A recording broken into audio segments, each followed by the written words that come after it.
Okay, the last video for today, April 3rd, is going to be on how do you solve rational equations. So I know it's rational because I've got x in my denominator, and rational numbers are numbers represented as fractions, and I've got one side equal to another. So what I'm trying to do is I'm trying to figure out what x equals, right? What can I plug in for these x's that will in fact get my left side equal to my right side? So whenever solving, I stop and I make some observations to think about what would be a good first step. What I notice is that these have like denominators, which is important for subtraction.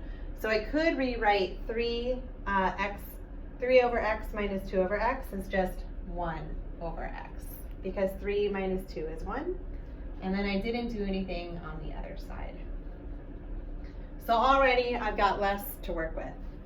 I know that to undo this division right here, I just need to multiply by x.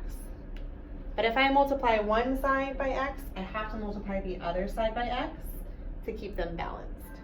So these are undone, and I'm just left with 1 equals x times x is x squared over 4x minus 3. So now I need to undo this division right here, which I'll do with multiplication. Multiplication always undoes division, so 4x minus 3. Whatever I do to one side, I have to do to the other. So then I'm distributing this 1, so that just becomes 4x minus 3, and this undid that.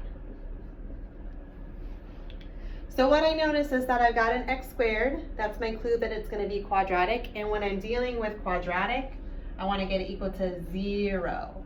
So I want to deal with a positive x squared. I'm going to subtract the 4x, and I'm going to add the 3 minus 4x plus 3, because then this is gone and this is gone. It's all over here, and it's going to be equal to 0.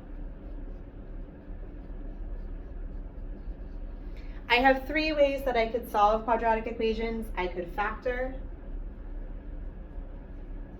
I could complete the square, or I could use the quadratic formula. Factor is the one that we're the most familiar with, so I'm just going to be thinking about, are there numbers that multiply to 3 and add up to -4? Well, 3 and 1 multiply to 3, and 3 and 1 add to 4.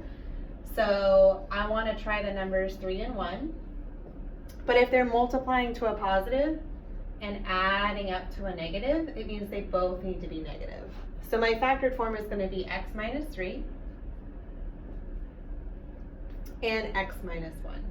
Minus 3x minus 1x, so those combine to -4x.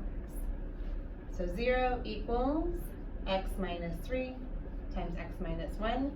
And then I'm thinking about what would each of these groups need to be to in fact get me to 0. Well, 3 minus 3 is 0, so this x must be equal to 3. And 1 minus 1 is 0, so this x must be 1. So what that's saying is that if I plug in a 3 here, here, here, and here, this side would come out equal to this side. If I plug in a 1 here, here, here, and here, this side would come out the same as that side. And that's how you solve rational equations.